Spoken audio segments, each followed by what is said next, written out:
ගෑබර දරුවනි දෙරියනි මගේ Sisira ඇකඩමි YouTube education channel එකට එකතු වුණ ඔයගොල්ලෝ සියලු දෙනාම මම සාදරයෙන් පිළිගන්නවා. ආයුබෝවන්. ඒ වගේම මගේ සිසිර ඇකඩමි YouTube එඩියුකේෂන් channel එක subscribe කරපු නැති ළමයි subscribe කරන මෙන් ඉල්ලා සිටිනවා. අද දිනේ මම ඔයගොල්ලොත් එක්කලා කතා කරන්නට සූදානම් වෙන්නේ මම නිර්මාණ පිළිබඳව ඔයගොල්ලන්ට ඒ මූලික නිර්මාණයන් සියල්ල මඩංගු ඉතාමත්ම වටිනා වීඩියෝවක් මම ඊට කලින් ඉදිරිපත් කළා. මම හිතනවා ඒ වීඩියෝ හොඳට බලලා ඒ වීඩියෝයේ තියෙන සියලු නිර්මාණයන් දැන් පොතකට සකස් කරලා ඇති කියලා. මම හිතනවා ඒක තමයි වටින්නේ. එතකොට ඒ සටහන අපිට ඉතාමත්ම වැදගත් වෙනවා. 9 10 11 පන්ති 3ේම ළමයින්ට මේ 11 වසර විභාගෙදී අපි මේ සූදානම් වෙන්නේ මේ සියලු වීඩියෝ මේ සියලු දේවල් නිර්මාණයන් ඉතාමත්ම සරලයි. ඉතාමත්ම කවකට්ටින් ඡාප කීපයක් ගාලා අපිට මේ නිර්මාණ කරන්න පුළුවන්. අද මේ ඉගෙනගත්තු නිර්මාණ වලින් අපි ගැටලු විසඳීම තමයි අද සාකච්ඡා කරන්නේ. කියන්නේ නිර්මාණේ ගාන හදන්නේ කොහොමද? ත්‍රිකෝණ නිර්මාණය කරන්නේ කොහොමද? ඒ වගේ. අපි බලමු පොඩි ගැටලුවක්. මෙතන තියෙනවා මම වෘත්ත දෙකක් ඇඳලා. මේ තමයි ඒ කේන්ද්‍රය වූ දැතිරෝධය. දැතිරෝධය. ඒ දැතිරෝධය අචලයි. අචලයි කියන්නේ ඒ දැතිරෝධය හෙලවෙන්නේ නැහැ. ෆිට කරලා තියෙන්නේ. මේ B කේන්ද්‍රය වූ දැතිරෝධය චලනය වෙනවා. මේ ඒ දැතිරෝධය වටා මෙහෙම ගමන් කරනවා. මේ එක අවස්ථාවක් පමණයි ඇඳලා තියෙන්නේ. තේරුණාද? අපිට ඕනනම් දැන් මේක මෙහෙම තල් වෙවි යනකොට මෙතනදි තව එකක් අඳින්න පුළුවන්. මේ වගේ ඕන තරම් දැන් මේ දැතිරෝධය මෙහෙම චලනය වෙවි යනවා. ඒ කේන්ද්‍රය වූ දැතිරෝධයේ අරය සෙන්ටිමීටර් 3යි. මේකේ අරය අපි මෙහෙන් ලකුණු කරමුකෝ. මේකේ අරය r සමානයි අපි සෙන්ටිමීටර් 3යි. හරි? ඒ වගේම මේ B දැතිරෝධයේ අරය සෙන්ටිමීටර් 2යි. අපි ඒක මෙහෙන් ලකුණු කරමු. සෙන්ටිමීටර් 2යි. හරි? මේ භ්‍රමණය වෙනකොට අපි දැන් නිර්මාණය කරන්න ඕනේ මොකද්ද? B කේන්ද්‍රයේ පතේ නිර්මාණය කරන්න. දැන් මේ B දැතිරෝධය මෙහෙම යනකොට වටේට මේ දැති ඇඳලා නැහැ මම. හරිද? මේ දැතිරෝධය මේක වටේ යනකොට B කේන්ද්‍රයේ පතේ නිර්මාණය කරන්නලු. එතකොට B කේන්ද්‍රයේ ගමන් කරන්නේ කොහොමද කියන එක නිර්මාණය කරන්න. මොන වගේ පතයක්ද? අපි තව එකක් ඇඳලා බලමුද? තව එක අවස්ථාවක් ඇඳලා බලමු නිකමට. දැන් මෙතනනේ කේන්ද්‍රය. ඒතර මේ අරය මම මේකට අරන් තියෙනවා මේ අරය. හරිද? ඒතර දැන් මට මෙතෙන්දි මේ වගේ මේ අරය තියෙන විදිහට මම මේ හරිය එකක් අඳින මෙතන ඉඩ දිනවනේ. මොන දැන් මම මෙතෙන්දි මේ කේන්ද්‍රය බලමු. මේ මෙතන කේන්ද්‍රයේ වශයෙන් අරගෙන මම දැන් මෙතනින් වෘත්තයක් අඳින්න පුළුවන් මෙන්න මේ. හරිද? මම කොටසක් අඳින්නද? හරිද?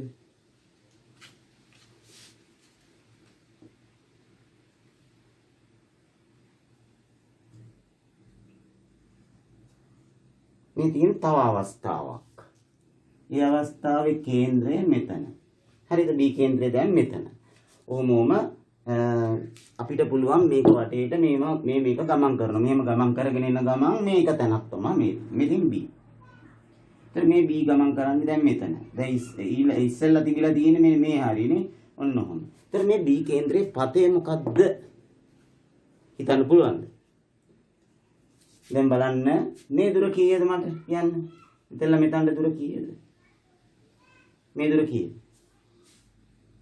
මෙතනලා මෙතනට තියෙන දුර කීයද? මේ ආරේ 3යි මේ ආරේ 2යි. නේද? 3යි 2යි 5යි. ඒතර දැන් මෙතන දුරත් 5යි. ඒ වගේම දැන් මෙතන දුරත් 5යිනේ. තව තැනකට වෘත්තය ගියත් ඒ B කේන්ද්‍රයේ තියෙන්නේ 5ක් දුරින්. මේ පැත්තට මේ වෘත්තය මේ දැතිරෝධය මේ හරියට ආවත් B කේන්ද්‍රයේ තියෙන්නේ 5ක් දුරින්. එහෙනම් මොකද්ද මේ B කේන්ද්‍රයේ පතය? මෙන්න මෙහෙම නේද පතය. B කේන්ද්‍රය යන්නේ ඔන්න ඔය වගේ මාර්ගයක මේ වගේ මාර්ගයක තමයි B කේන්ද්‍රය යන්නේ. ඔන්න ඔහම යන්නේ. B කේන්ද්‍රය යන්නේ වගේ පතේක.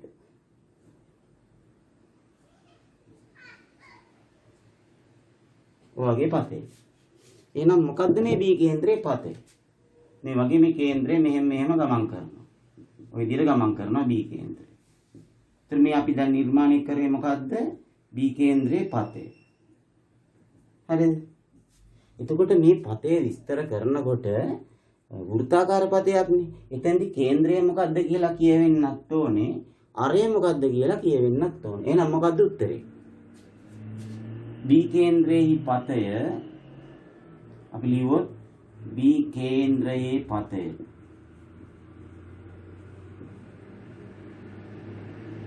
මොකද්ද? A කේන්ද්‍රය වූ අරය සෙන්ටිමීටර් කීයක්ද? අරය සෙන්ටිමීටර් 5ක් වූ. හරිද? අරය සෙන්ටිමීටර් 5ක් වූ. ඒ 3යි 2යි 5යි. අරය සෙන්ටිමීටර් 5ක් වූ වෘත්තාකාර පතයකි. මෙන්න මේ විදිහට උත්තරේ දෙන්න. අරය සෙන්ටිමීටර් 5ක් වන ඒ කේන්ද්‍රය වන වෘත්තාකාර පතයක් තමයි අර B වල පතේ. හරි? රයිට්. ඔන්න ඔය වගේ හරි පහසුයි. අර කලින් නිර්මාණය වීඩියෝ හරියට බලලා තියෙන්න ඕනේ. රයිට්.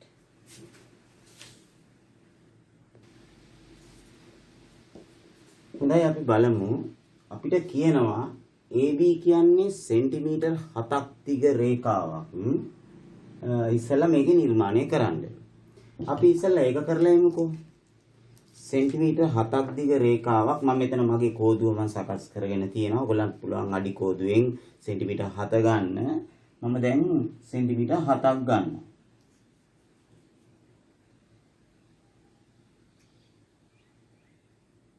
අරගෙන මම මේකේ සෙන්ටිමීටර් 7ක් දුරට මෙහෙම චාපයක් ගහලා නැවත එතන තියලා මේ පැත්තෙන් චාපයක් වදින්න ඕනේ. එතකොට එහෙමයි අපි රේඛා ඛණ්ඩය නිර්මාණය කරන්නේ.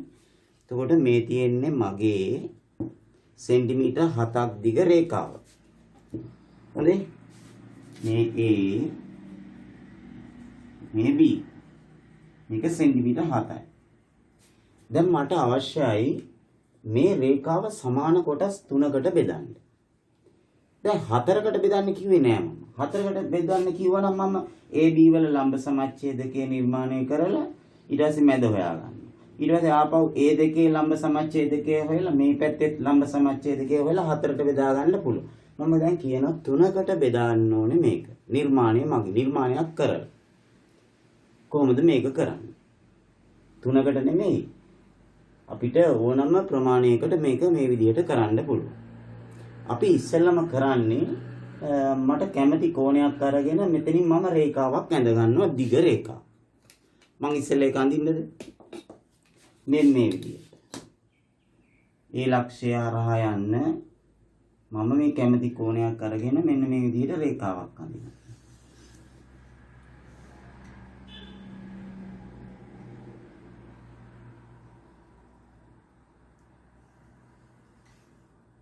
රේඛාවක් අඳිනවා. ඇඳලා ඉවර වෙලා මොකද කරන්නේ? මම දැන් මේ ඇඳ රේඛාව මට කැමති දුරක් අරගෙන කවකට්ටට මම මේක 3කට බෙදනවා. මේ වගේ මේ රේඛාව මම ඡාප 3ක් ගහනවා සමාන කොටස් 3ක්. මම ගන්නම්කෝ මෙච්චර විතරනේ 1යි 2යි 3යි. දැන් සමාන කොටස් 3ක් මම මෙතන ලකුණු කරා. ඊට පස්සේ මොකද්ද කරන්න ඕනේ? ඊට පස්සේ මේ තුන්වෙනි අවස්ථාව තියෙනවානේ මේක මේ කෙලවරට යා කරනවා. හරියට මේක දශමිකටම කරන්න. මම මේ තුන්වෙනියට අපිට ආපු තැන 4ක් ඕනනම් 4කට බෙදන්න ඕන නම් 4ක් ලකුණු කරනවා. හරි? දැන් ඔය විදිහට තුන්වෙනි එකට යා කරනවා. යා කරලා මම දැන් කරන්නේ මේ අපිට ආපු රේඛාවට සමාන්තර රේඛා තුනක් මෙතනින් නිර්මාණය කරනවා. මෙතන මේකට සමාන්තරව මෙතනිනුත් ඒකට සමාන්තරව මෙතනිනුත් සමාන්තර රේඛා තුනක් නිර්මාණය කරනවා. ඔයගොල්ලෝ නිකන් හිතන්න බලන්න දැන් මේක මේ රේඛාවට මේ රේඛාව සමාන්තර වුණොත් මේ අනුරූප කෝණ සමාන වෙන්න ඕනේ නේද? තේරුණාද? අනුරූප කෝණ කියන්නේ මොකක්ද? දැන් අපි හිතමු දැන් මෙහෙම තියනවා නම් මේකට සමාන්තර වුණොත් මේ රේඛාව මේ කෝණයට සමාන වෙන්නේ අනුරූප වලට.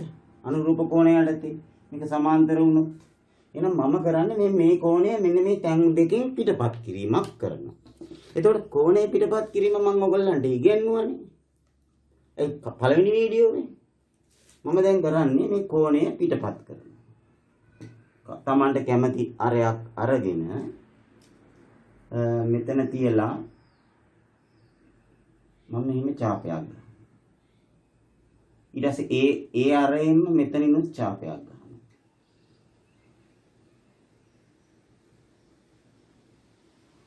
ඒ අරයෙන්ම මෙතනිනුත් ඡාපයක් ගන්නවා.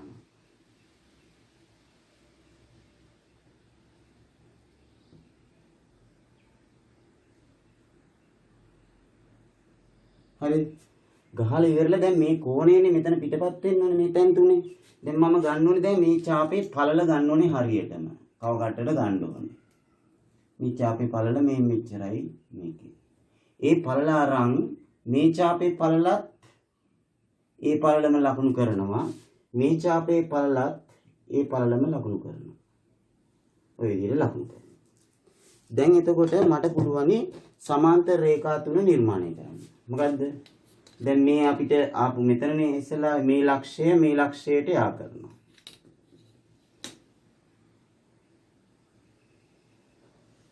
ඔන්න එක සමාන්තර රේඛාවක්.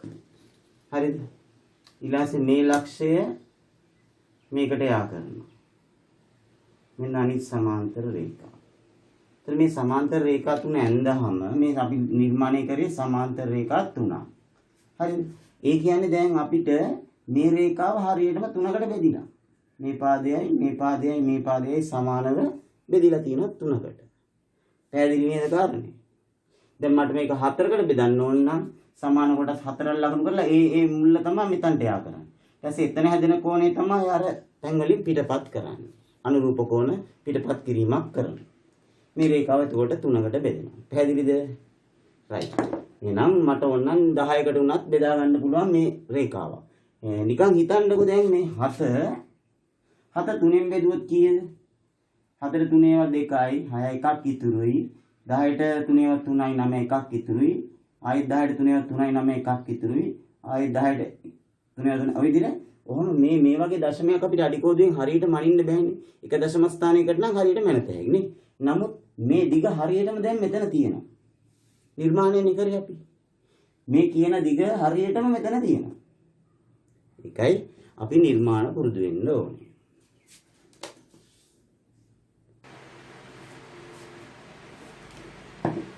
දැන් අපි බලමු ත්‍රිකෝණයක් නිර්මාණය කරන්න මේගොල්ලෝ කියන විදියට. PQ පාදය සෙන්ටිමීටර 8යි, PR සමානයි QR සමානයි සෙන්ටිමීටර 6යි. ඔය විදිහට කියනවා PQR සමද්විපාද ත්‍රිකෝණ. සාමාන්‍යයෙන් ළමයි ඕගොල්ලෝ නිර්මාණයක් කරන්නට ඉස්සෙල්ලා කටුසටහනක් ගන්න පුරුදු වෙන්න. කටුසටහන. ඒකට ඉතින් මේ අඩිකෝදු එහෙම නැතත් කමක් නැහැ, පෑනෙන් හරි කමක් නැහැ. මෙන්න මෙහෙම. අර කියන්නේ අපි කරන නිර්මාණය පොඩි කටුසටහනක්. ඒකට අපිට පුළුවන් කටුසටහන දිහා බලාගෙන නිර්මාණය කරන්න. ඒගොල්ලෝ කියනවා PQ පාදය 8යි. මේ කටුසටහන හොඳේ. PQ පාදය 8යි. ඊළඟට PR QR 6යි. PR උයි QR උයි 6යි. එතකොට මේ පාදේ දිගයි මේ පාදේ දිගයි. මේක R කියලා PR සමානයි QR සමානයි 6යි. මේකත් 6යි මේකත් 6යි. දැන් බලන්න දැන් මේක දිහා මේ වාක්‍යය ඕනේ නැහැනේ. දැන් මේක දිහා බලන්න මේ ත්‍රිකෝණය නිර්මාණය කරන්න පුළුවන් නේ. පැහැදිලිද මං කිව්වද? මේ අනිත් ඒවත් ඕනනම් මේකේ කටසරහනේ ලකුණු කරන්න. මට කියන්න P හා Q ලක්ෂ්‍ය වලට සමදුරින් ගමන් කරන ලක්ෂ්‍ය පතේ කියන්නේ මොකද්ද? P හා Q ලක්ෂ්‍ය දෙකට සමදුරින් ගමන් කරන ලක්ෂ්‍ය පතේ. මේක පළවෙනි වීඩියෝවෙන් කියලා දුන්නා. ලක්ෂ්‍ය දෙකකට සමදුරින් ගමන් කරනවා කියන්නේ හිතන්නකො මේ ලක්ෂ්‍ය දෙකට සමදුරින් කූඹියක් යනවා කියලා. මේ ලක්ෂ්‍ය දෙකටම සමදුරින්. ඒතර මේ කූඹිය යන්න ඕනේ මෙන්න මේ වගේ මාර්ගයක. ඒතර කූඹිය මේ හරියේ හිටියත් මේ දෙකට තියෙන දුරවල් සමානයි. කූඹිය මේ හරියේ හිටියත් මේ දුරවල් මොකද මේ පතේ? මේ PQ රේඛාවේ ලම්බ සමච්ඡේදය. ඒ කියන්නේ අපි දැන් මෙන්න මේ ලම්බ සමච්ඡේදකය නිර්මාණය කරන්න ඕනේ. හරිද? ලම්බ සමච්ඡේදකය නිර්මාණය කරන්න ඕනේ. ඊළඟට අනිත් එක මොකද්ද? P සහ R ලක්ෂ්‍ය වලට සමදුරින් ගමන් කරන ලක්ෂ්‍යයේ පතේ. P සහ R ලක්ෂ්‍ය දෙකට සමදුරින් ගමන් කරන ලක්ෂ්‍යයේ පතේ කියන්නේ එතකොට මේ PR රේඛාවේ ලම්බ සමච්ඡේදකයත් අපි නිර්මාණය කරන්න ඕනේ. මේකත් අපි නිර්මාණය කරන්න ඕනේ. ලම්බ සමච්ඡේදකය නිර්මාණය කරන්න ඕනේ. මේ කටසටහන. දැන් ඊළඟට තියෙන මේක බලන්න නිර්මාණය කරන්න. ඊළඟට කියනවා එම පත දෙක හමු වන ලක්ෂ්‍ය O නම් මේ මෙතන O කියලා ලකුණු කරනවා. හරිද? O නම් OA අරය වන වෘත්තය අඳින්න. දැන් ඊට පස්සේ OA නෙමෙයි OP.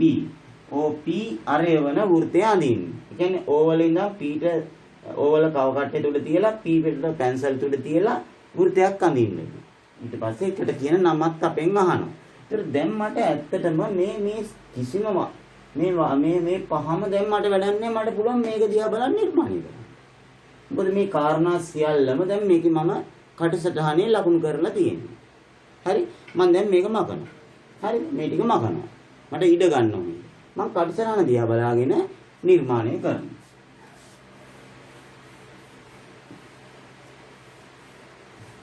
දැන් බලන්න අපිට ඒ ටික ඕනේද කියලා. මම ඉස්සෙල්ලම PQ රේඛාවක් ඇඳලා ඒක සෙන්ටිමීටර් 8ක් ලකුණු කරන්න ඕනේ නේද? එහෙනම් මම කරන්නේ දැන් දිග රේඛාවක් අඳිනවා.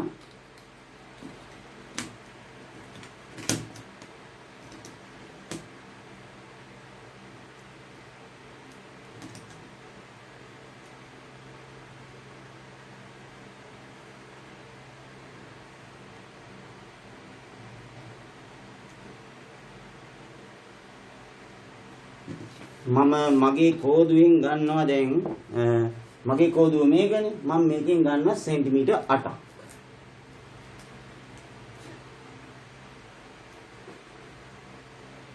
8ක් ගත්තා. 8ක් අරගෙන මම මෙතන තියලා මෙහෙම ඡාපයක් ගහනවා. එතන තියලා මම මේ පැත්තෙන් ඡාපයක් ගහනවා. දැන් මම ඔන්න 8ක් දිග රේඛාවක් නිර්මාණය කරා. හරි? 8ක් දිග රේඛාව. PQ කියලා ලකුණු කරනවා. දැන් මේක සෙන්ටිමීටර් 8යි. ඊළඟට PR උත් 6යි QR උත් 6යි. මම දැන් ගන්නවා මගේ කව කට්ටට සෙන්ටිමීටර් 6ක්. හරියටම සෙන්ටිමීටර් 6ක් ගන්න. 6ක් අරගෙන මේ P වල තියලා ඡාපයක් ගහනවා 6ක් දුරින්. Q වල තියලා ඡාපයක් ගහනවා 6ක් දුරින්. දැන් මේ දුරත් 6යි මේ දුරත් 6යි. දැන් මේ ලැබුණේ මොන ලක්ෂයද? මට මේ ලැබුණේ දැන් R ලක්ෂය. දැන් මට තියෙන්නේ මේ R යා කරගන්න නේද? මම දැන් මේ R P-ට යා කරනවා. ඒ වගේම Qත් යා කරනවා R-ට. right. දැන් මට සම මේකත් 6යි මේකත් 6යි. දැන් මට සම ද්විපාද ත්‍රිකෝණයක් ලැබුණා. හරි? අර කිව්ව සම ද්විපාද ත්‍රිකෝණ. දැන් මම ඊළඟ පතේ දැන් නිර්මාණය කරන්නයි සූදානම්. මොකද්ද පතේ?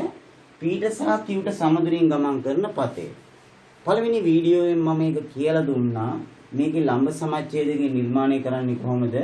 සාමාන්‍යයෙන් මේ භාගයට වඩා පොඩ්ඩක් වැඩි කරලා අරය භාගයට වඩා මේ දුරෙන් භාගයට වඩා පොඩ්ඩක් වැඩියෙන් ගන්න ඕනේ. නැත්තම් කැපෙන්නේ නැහැ. මම මේ පැත්තෙන් ඡාපයක් ගහනවා මේ පැත්තෙන් ඡාපයක් ගන්නවා. ඊට පස්සේ කිව්වල තියලත් මම උඩින් ඡාපයක් ගහනවා යටින් ඡාපයක් ගහනවා. දැන් මම මෙන්න මේ රේඛාව මේක යා කරාම මම ලම්බ සමච්ඡේදකය නිර්මාණය කළා. දැන් මම ඒක යා කරනවා.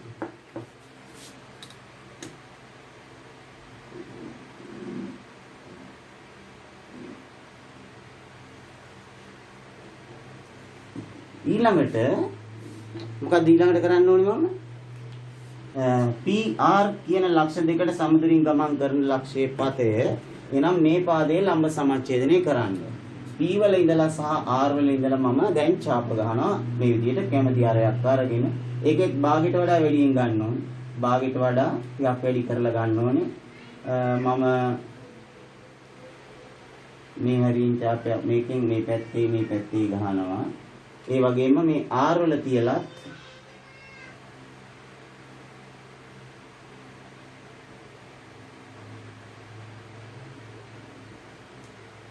කැපුන්නේ නැහැ නේ කියන මම නැවත මට මෙතන කියන්න සිද්ධ වෙනවා. මම කැපෙන්න ඡාප දෙක ගහගත්තා.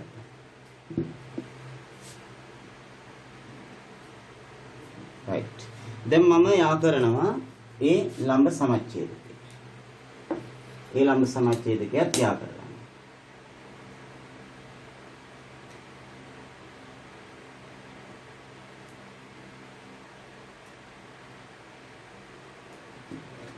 දැන් මේ ලම්බ සමච්ඡේදකයයි මේ පතයයි හමුවන තැන තමයි O කියලා නම් කරන්න ඕනේ. දැන් මම මේ කඩසටහනේ මෙතන ආවේ.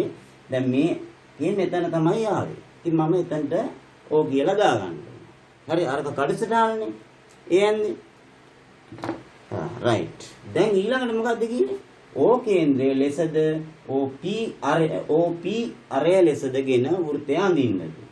මෙන්න ඕට කව කට්ටේ තුඩ තිබ්බා ඕට මේ පැන්සල් තුඩ තියෙනවා මෙතනට ගාන සෙට් කර ගන්නවා ඊට පස්සේ මම මේ වෘත්තය දැන් මෙහෙම අඳින්න ඕනේ හරිද දැන් මම මේ අඳිනවා වෘත්තය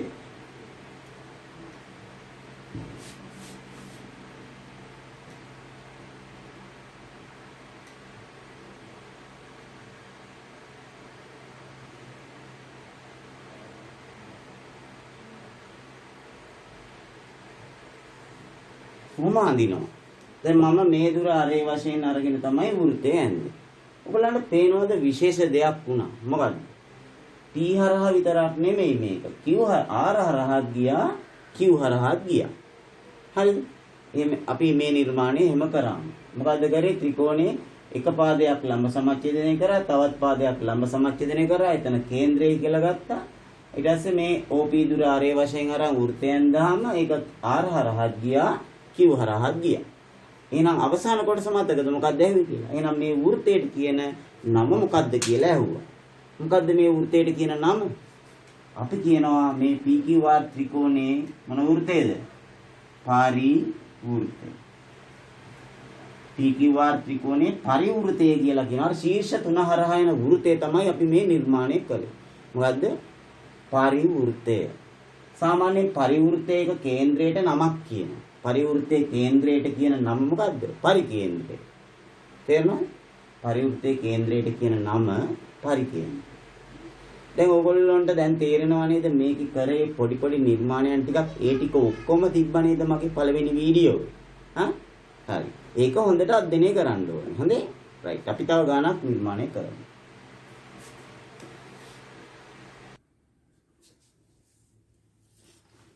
දැන් අපි බලමු තවත් ත්‍රිකෝණයක් නිර්මාණය කරන්න. ඒකේ මේ මම කටුසටහන පොඩ්ඩක් ඇඳලා තිබ්බා. කාලේ පොඩ්ඩක් ඉතුරු කරගන්න.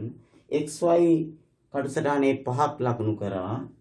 XYZ මෙතන අංශක 75ක් කියලා ලියාගත්තා. මේ කෝණය 75ක් අපි නිර්මාණය කරන්න ඕනේ. YZ පාදය 6ක් වෙන්න ඕනේ. ඔන්න ත්‍රිකෝණය මේ කාරණා තුන සම්පූර්ණ කරාම මේ ත්‍රිකෝණය නිර්මාණය කරගන්න. ඊට පස්සේ කියනවා YXZ කෝණේ සමච්ඡේදකය. YXZ කෝණේ මෙන්න මේ කෝණේ සමච්ඡේදකය නිර්මාණය කරන්න ඕනේ. හරිද? තේරුණාද? මෙන්න මේක නිර්මාණය කරන්න ඕනේ. මේ කෝණේ සමච්ඡේදකය නිර්මාණය කරන්න ඕනේ. ඒ කියන්නේ මේ කෝණ දෙක සමාන වෙන පරිදි. ඊළඟට XZY. ඒ කියන්නේ මෙන්න මේ කෝණයේ සමච්ඡේදකයක් නිර්මාණය කරන්න ඕන. ඔහොම. හරිද? මේ කෝණයයි මේකයි සමාන වන පරිදි අපි කෝණ සමච්ඡේදකය නිර්මාණය කරන්න. දැන් නිර්මාණ මතක නේද? right. ඊළඟට එම සමච්ඡේදක දෙක හමු වන තැන O කියලා නම් කරන්න. හරිද? හරිද? දැන් මතකද කාරණා ටික පිළිවෙලට මම මේ ටික මකලා දානවා. මේ කටසටහන දිහා බලන් මම නිර්මාණය කරනවා. ඊට පස්සේ කියනවා O සිට XY පාදයට ලම්බ කියලා. මේ O වල ඉඳලා මේ XY පාදයට මෙන්න මෙහෙම ලම්බකයක් නිර්මාණය කරන්න ඊට පස්සේ. මෙන්න මෙහෙම ලම්බකයක්. මෙතන ඉඳලා මෙහෙම ලම්බකයක් නිර්මාණය කරන්න. ඊට පස්සේ කියනවා එම ලම්බ දුර. එම ලම්බ දුර කියන්නේ මෙන්න මේ ලම්බ දුර අරේ වශයෙන් අරගෙන වෘත්තයක් අඳින්නලු ඒක කේන්ද්‍රය O කියලා ගරගෙන. ඒ ලම්බ දුර තමයි අරේ. දැන් එහෙමනම් අපි මේ කියන කාරණා ටික නිර්මාණය කරමු. මම මේ ටික මකනවා. කඩසරණක් ඇඳ ගන්න ඕනේ. අපිට මේ කඩසරණ දිහා බලාගෙන කියන නිර්මාණය කරගන්න පුළුවන් විදියට. මම ඉස්සෙල්ලාම කරන්න ඕනේ මොකද්ද? XY රේඛාවක් ඇඳලා ඒකේ සෙන්ටිමීටර් 5ක් ලකුණු කරන්න. මම අඳිනවා XY රේඛාවක්.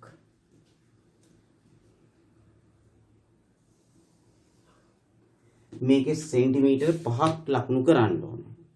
මම ඒ 5 කඩි කොදු තියලා නිකම් මැනලා අඳිනව නෙමෙයි ළමයි. හරිද? මේ මම කව කට්ටට සෙන්ටිමීටර් 5ක් අරගෙන මම මේ විදිහට මේ ඡාප දෙක වදින්න ඕනේ. හොඳේ? දෙපැත්තට මේ ඡාප දෙක වදින්න ඕනේ. නැත්තම් අපි එක බාර ගන්නෙ නැහැ. XY කියලා මෙතනලා හිටන්න ගියව එතනලා මෙතනට ගියව 5ක් දුරින්. ඔන්න මම XY රේඛාව 5 සෙන්ටිමීටර අරගෙන දැන් නිර්මාණය කරා. ඊළඟට මම මොකද්ද කරන්න ඕනේ? මෙතන 75ක් නිර්මාණය කරන්න ඕනේ අංශක. එතකොට මෙන්න මේ y වලදී අංශක 75ක් නිර්මාණය කරන්න මම පළවෙනි වීඩියෝවෙන් ඕගොල්ලන්ට ඉදිරිපත් කළා. පළවෙනි වීඩියෝවෙන්. කොහොමද අංශක 75 නිර්මාණය කරේ? මතකද? අංශක 75 නිර්මාණය කරේ මතකද? අර 120ක් නිර්මාණය කරලා තමයි ඒක කරේ. මට මේ පැත්තෙන් 75 වුණේ. මේ පැත්තෙන් 75 වුණේ. එහෙනම් මම මේ පැත්තෙන් 120ක් නිර්මාණය කරනවා. බලන්න. ඕම ඡාපයක් ගහලා මම මේකේ 60 දෙකක් ලකුණු කරනවා. 60 දෙකක් ලකුණු කරලා දැන් 120යිනේ. 60 දෙකක් 120යි. මේ මැද 60 සමච්ඡේදනය කරනවා. බලන්න එකපාරම මේ විදිහට ඡාප ටික ගහගෙන යන්න පුළුවන්. ඔන්න මම මැද 60 සමච්ඡේදනය කරා. දැන් බලන්න මෙතන 30යි බෙදුණානේ. එතකොට මේ 60යි මෙතන 30කුයි ආපුවම 90යි. එතකොට 90ක් නිර්මාණය කරගන්න ඕනේ ඉස්සෙල්ලම. දැන් මම මේ 90 රේඛාව යා කරගන්න නැතුව මට 75 නිර්මාණය කරන්න බෑ. ඉතින් මම දැන් මේ 90 යා කරගන්න.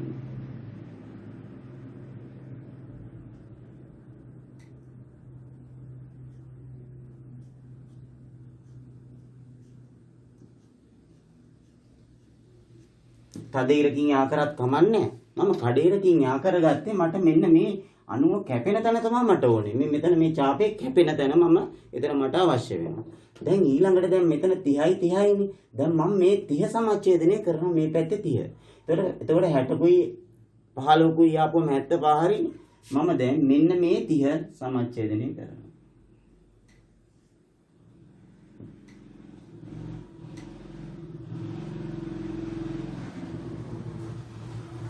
බොහොම කෙටි ඡාප ගහන්න ඕනේ. හරිද? මම දැන් මේ 30 සමච්ඡේදනය කරලා මම දැන් 75 රේඛාව අඳිනවා. මොකද මේ white මම යා කරන්න ඕනේ මෙන්න මේ අපිට ආපු මෙතන. බලන්න 60යි මෙතන 15යි 15යිනේ 60යි 15යි එකතු කරාම 75යි. මම අංශක 75 දැන් නිර්මාණය කරලා ඉවරයි. දැන් මට තියෙන්නේ ඒකේ 6ක් සෙන්ටිමීටර් දුරින් Z ලකුණු කරන්න. එහෙනම් මම කව කට්ටට ගන්න ඕනේ 6ක්. මගේ කෝදුවේ මම 6 ගන්නවා මේ විදිහට. අරගෙන මම මෙතන ඉඳලා සෙන්ටිමීටර් 6ක් දුරින් මෙන්න මෙහෙම ඡාපයක් ගහනවා. ඔන්න දැන් මට ලැබුණා Z. දැන් මගේ ත්‍රිකෝණය හරි x y z. එහෙනම් අපි ත්‍රිකෝණය සම්පූර්ණ කරමු.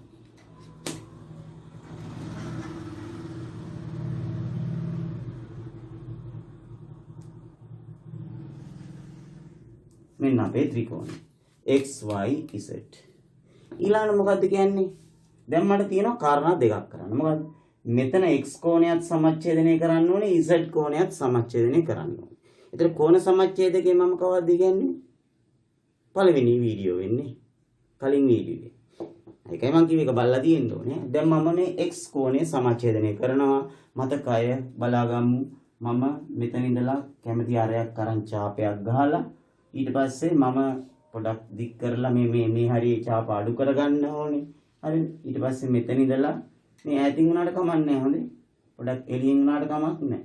මම මේ මෙතනයි ඉඳලා මෙන්න ඡාප දෙකක් කැපෙන්න ගහ ගන්නවා.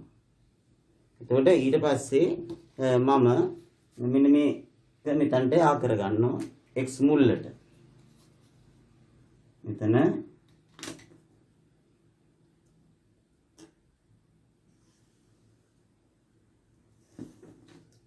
අඩි ගොඩු එහෙට මෙහෙට තල්ලු වෙනකොට මේ ඉරි පොඩ්ඩක් මැකිනව ගණන් ගන්න එපා. ඊළඟට මම ආයෙ කරන්න ඕනේ. දැන් මම මේ කෝණේ සමච්ඡේදනය කරා. දැන් ඊළඟට z කෝණයක් සමච්ඡේදනය කරන්න ඕනේ. එතනත් ඒ විදිහටම මේ z කෝණය සමච්ඡේදනය කරනවා.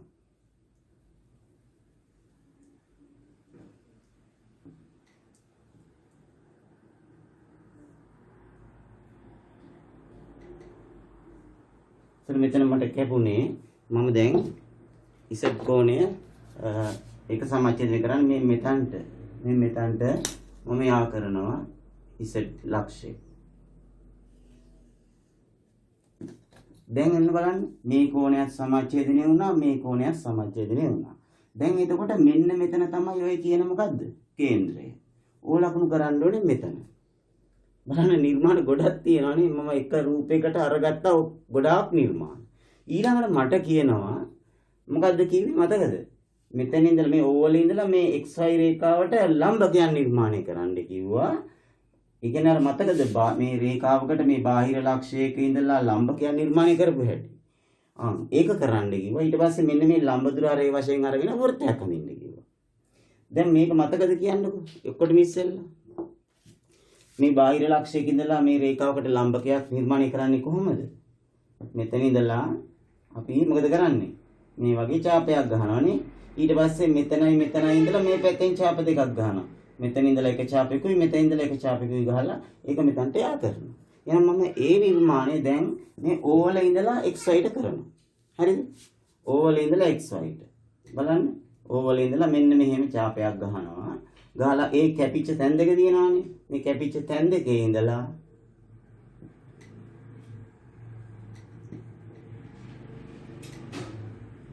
විදිහට ඡාප දෙකක් ගහනවා. දැන් මම ඕට මේක යා කරනවා. ඕට යා කරාම අන්න ලම්බකයන් නිර්මාණය වුණා. මේ කේන්ද්‍රය මෙතනට යා කරනවා. ඔය විදිහට. දැන් එතකොට ඔන්න ලම්බකය හරිනේ. දැන් මේ ලම්බකය හරි. දැන් එතකොට බලන්න xy රේඛාව ඕවලදී මේ විදිහට කැපුණා.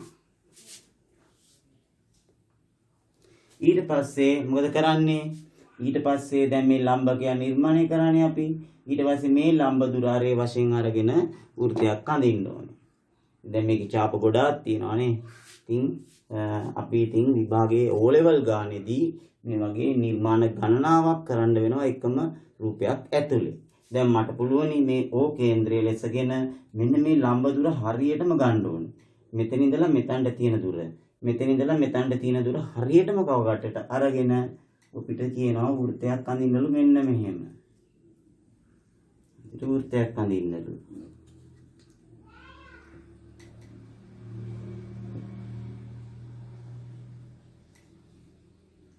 හරිද? මෙහෙම ඇඳහම ඒකත් ටිකක් අමුතුයි වගේ නේද ඒ වෘත්තය. බලන්න මේ ලම්බදුර ආරේ වශයෙන් අරගෙන වෘත්තය ඇඳහම බලන්න මේ xy පාදයක් ගෑවිලා ගිහිල්ලා මේ yz පාදයක් ගෑවිලා ගිහිල්ලා මේ xz පාදයක් ගෑවිලා ගිහිල්ලා මේ පාද තුනම ස්පර්ශ වෙලා ගිහිල්ලා. තේරුණාද? මේ පාද තුනම ස්පර්ශ වෙලා ගිහිල්ලා තියෙනවා. අපි හරියටම නිර්මාණය ටිකටම කරා නම් අර වචනේ කියනවා නන්නේ හරියටම කරා. මේ වෘත්තයට කියන නම ඇහුවනේ අන්තිමේට. මේ පාද තුනම ගෑවිලා යන ස්පර්ශ වෙලා යන මේ වෘත්තයට අපි කියනවා ළමයි මොන වෘත්තයේද? අන්තර් වෘත්තය. මොකද්ද? අන්තර් වෘත්තය. අපි මේ නිර්මාණය කරේ එහෙමනම් මේ xy z ත්‍රිකෝණේ අන්තර් වෘත්තය තමයි නිර්මාණය කරේ. දැන් ඉස්සෙල්ලා නිර්මාණය කරේ පරිවෘත්තයනේ. පරිවෘත්තයේ කේන්ද්‍රයට පරිකේන්ද්‍රය කිව්වා. එහෙනම් අන්තර්වෘත්තයේ කේන්ද්‍රය මොකද්ද? අන්තර්වෘත්තයේ කේන්ද්‍රයට කියන්නේ අන්තර් කේන්ද්‍රය. මොකද්ද? අන්තර් කේන්ද්‍ර. ලොකු නිර්මාණ ගොඩක් කරා දැන් මේකේ. පළවෙනි වීඩියෝෙන් ඉගෙනගත්තු ගොඩාක් දේවල් අපි මේකට උදව් කරගත්තා. දැන් තේරෙනවද? රයිට්.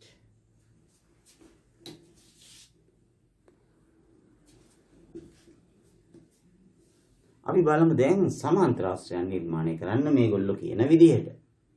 මේගොල්ලෝ කියනවා AB පාදය සෙන්ටිමීටර් 6ක්ද ABC කෝණය 120ක්ද BC පාදය සෙන්ටිමීටර් 5ක්ද AB 6යි ABC කෝණය 120යි BC සෙන්ටිමීටර් 5ක් වන ABCD සමාන්තරාශ්‍රය.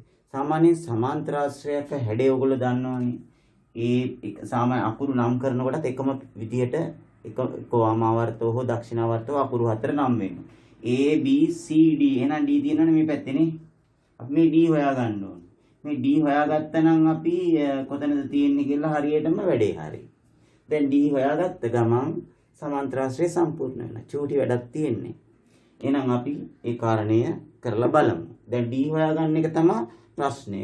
D කොහොමද තියෙන්නේ මේ හරිය කියලා අපි දන්නවා. D හොයාගන්න හැටි චුට්ටක් බලමු. ඉස්සෙල්ලාම සෙන්ටිමීටර් 6ක් මම ලකුණු කරගන්නවා. මම කව කට්ටට ගන්නවා සෙන්ටිමීටර් 6ක්. මගේ කෝදුවෙන් සෙන්ටිමීටර් 6ක් ගත්තා. අරගෙන මම මෙතන ඉඳලා මේ පැත්තෙන් ඡාපයක් ගහනවා. නැවත එතන සිට මේ පැත්තෙන් ඡාපයක් ගහනවා.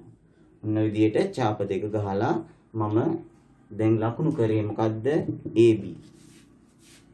මේක සෙන්ටිමීටර කීයද? 6යි. ඊළඟට මම 120 කෝණයක් නිර්මාණය කළ යුතුයි. 120 කෝණය මෙතනින් එන්න ඕනේ. ඉතින් අර පැත්තෙන් 60ක් නිර්මාණය කරත් කමන්නේ. නැත්තම් මේ පැත්තෙන් අපි 120ම ගහලා දාමු නේද? රයිට්. ඔන්න 120 60 ඒ අරේ මාරන් 60 ඒවා දෙකක්. 60 ඒවා දෙකක්. දැන් 60 ඒවා දෙකක් යා කරපු ගමන් 120. 120 රේඛාවම දැන් නිර්මාණය කරනවා. D වලට මෙතන යා කරනවා.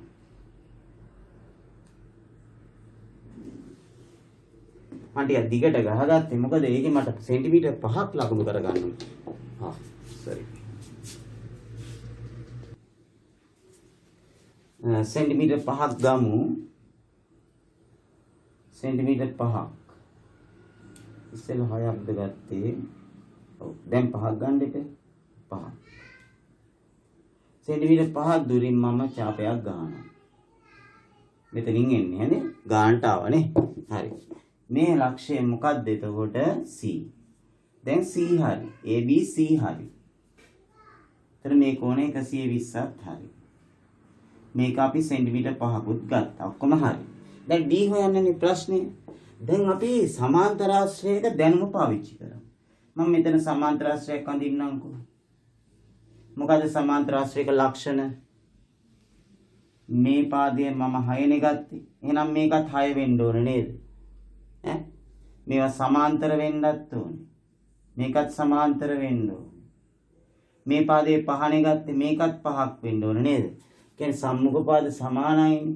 මෙන්න මේ සම්මුඛ පාද සමානයි කියන දැනුම මම පාවිච්චි කරනවා සමාන්තරාශ්‍රයක් අඳින්න.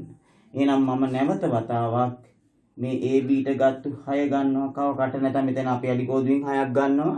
අපි අඩි කෝදුවෙන් ගමුකෝ. මෙතන මම මෙතනින් ගන්න එක මැකෙනවනේ දැන් ඉතින්. මම අඩි කෝදුවෙන් 6 ගන්නවා. බලන්න මේ දුරමනේ මේ තියෙන්නේ. හරිනේ? ඊට පස්සේ මේ දුර 6 නම් මේ දුරත් 6 වෙන්න එකයි. එහෙනම් මම කරන්නේ මෙන්න මේ C වල තියලා මම ඡාපයක් ගන්නවා. C වල තියලා ඡාපයක් ගන්නවා. සෙන්ටිමීටර් 6ක් දුරින් ඡාපයක් ගන්නවා. එතන මේ දුර 6යි. මේ දුරත් 6යි, මේ දුරත් 6යි. දැන් මේ දුර 5නේ. එහෙනම් මේකත් 5ක් වෙනවා. මම කරන්නේ කව කටට 5ක් ගන්නවා. එහෙම නැත්නම් මේ දුර අර ගන්නවා. 5 ඒ දුර 5යිනේ මම ගත්තේ නේ. ඒ දුර 5යිනේ මම ගත්තේ. ඉතින් මේ 5 අරගෙන මෙන්න මෙතනින් මේ දුරත් 5ක් වෙන්න ඕනේ නේද? මේ දුරත් 5ක් වෙන්න ඕනේ. එතන මෙතෙල්ලා මෙතනට 5 නම් මෙතෙල්ලා මෙතනට 5ක් වෙන්න ඕනේ. මෙතෙල්ලා මෙතනට 6 නම් මෙතෙල්ලා මෙතනට 6ක් වෙන්න ඕනේ. සම්මුඛ පාද සමානයි. දැන් මම මේක යා කරනවා. බොහොම සිම්පල් වැඩක්.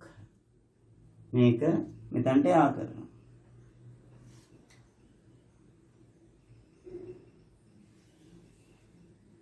ඊට මේක මෙතනට යා කරනවා. මේක D. ඔන්න සමාන්තර ආශ්‍රය. හරි? හොඳයි එහෙනම් ළමයි ඕගොල්ලන්ට දැන් තේරෙනවා ඇති. මාගේ පළවෙනි වීඩියෝවේ වටිනාකම. O level ගාන හදන්න උනත් 9 වසරේ ළමයාටත් O level ගාන නිර්මාණය කරන්න පුළුවන් විදිහටයි මම මේ වීඩියෝ සකස් කරේ. 10 වසරේ ළමයටත් 11 වසරේ ළමයටත් පුළුවන් වෙන්නේ. ඒතර 11 දී නිර්මාණ හැලිලා තියෙන ළමයින්ට කොහොමදත් පුළුවන් වෙන්න ඕනේ නිර්මාණය ගාන හදන්න. මම නිර්මාණ වලට නැවත 11 වසරට මම නිර්මාණයේ තව වීඩියෝවක් ඉදිරිපත් කරන 11 වසරට පමණක්. හරිද? ඒකෙදි O level විභාගයට ටාගට්ම කරපු අනුමාන ප්‍රශ්න අඩංගු මල්ටිමීඩියා වලින් ප්‍රසන්ටේෂන් හදපු වීඩියෝවක් තමයි මම ඊළඟට ඉදිරිපත් කරන්නේ. ඒ ඉදිරිපත් කරන්නේ 11 වසරට කැමති 9 ළමයින්ටත් ඒක බලන්න පුළුවන්. 10 ළමයින්ටත් ඒක බලන්න පුළුවන්. කැමති ළමයි ඉන්නවා නම් ප්‍රෙස් පිට 11 වසරට යන්න. රයිට්? ඒක පුළුවන් නේ ඔයගලන්ට පන්ති වසර තෝරගන්න. YouTube සිසිරේ ඇකඩමි YouTube channel එකේ playlist එකට ගියාම ඒකේ තියෙනවා 7 8 9 10 11 පන්ති වෙනම වීඩියෝස් ගන්න පුළුවන්. එහෙමනම් අද දවසේ මම ඔයගොල්ලෝගෙන් සමුගන්නයි සූදානම. එහෙනම් සියලු දෙනාම හොඳට මගේ වීඩියෝ බලලා ගණිතය පිළිබඳ පූර්ණ දැනුමක් ලබාගෙන ශක්තිමත් අධ්‍යාපන කටයුතු ඉදිරියට කරගෙන යන්නේ කියලා ඉල්ලා සිටිමින් දෙමව්පියන්ටත් ශක්තියක් වෙන්නේ කියලා ඔයගොල්ලෝ ඉගෙන ගත්තොත් තමයි දෙමව්පියන්ට ශක්තියක් ලැබෙන්නේ. ඔයගොල්ලෝ හොඳට ඉගෙනගෙන හොඳ රටේ වැඩදායි පුරවැසියෙක් වෙන්න ඕනේ. ඉගෙන ගත්තටමදී දැන් තේරෙනවානේ ගුරුවරුන්ට කෙනෙහිලිකම් කරන හැටි ඉගෙනගත්තු නැති උදවියනේ නේද? ගුරුවරුන්ට කෙනෙහිලිකම් කරන්නේ මේ දිනවල. රයිට්? ඔයගොල්ලෝ හොඳට ඉගෙනගෙන හොඳ රටේ වැඩදායි පුරවැසියන් වෙන්නේ කියලා ඉල්ලා සිටිමින් මම ඔයගොල්ලන්ගෙන් සමුගන්නවා. ආයිබෝවන් වාසනාවන්. හැබැයි ඔයගොල්ලන්ට මම තවත් කාරණයක් කියන්නම් යන්න ඉස්සෙල්ලා. ගුරුවරු කියන්නේ බුදුම ඔයගොල්ලෝ වෙනුවෙන් කැප වෙන කොට්ටාසයක්. ඒගොල්ලෝ මේ දිනවල චූටි ඔයගොල්ලෝ ඔන්ලයින් එහෙම වැඩ වර්ජන වල යෙදෙනවා. ඒ යෙදෙන්නේ ඒගොල්ලන්ට අවුරුදු 24ක් ගෙවි නැති වැටුපක් ලබා ගැනීමටයි ඒගොල්ලෝ එහෙම කරන්නේ. මම එහෙම කරන්නේ මාගේ YouTube channel එක සක්‍රියව තබා ගන්නයි මම ඔයගොල්ලෝ වෙනුවෙන් මේ වීඩියෝ දාන්නේ. ඔයගොල්ලෝ මේවා හොඳට බලලා ඔයගොල්ලෝ ශක්තිමත් වෙන්න. එහෙනම් මම ඔයගොල්ලන්ගෙන් සමුගන්නවා. ඔය සියලුම දරුවන්ට සියලුම ගුරුවරු වෙනුවෙන් මම ආදරය ප්‍රකාශ කරමි. ආයිබෝවන්.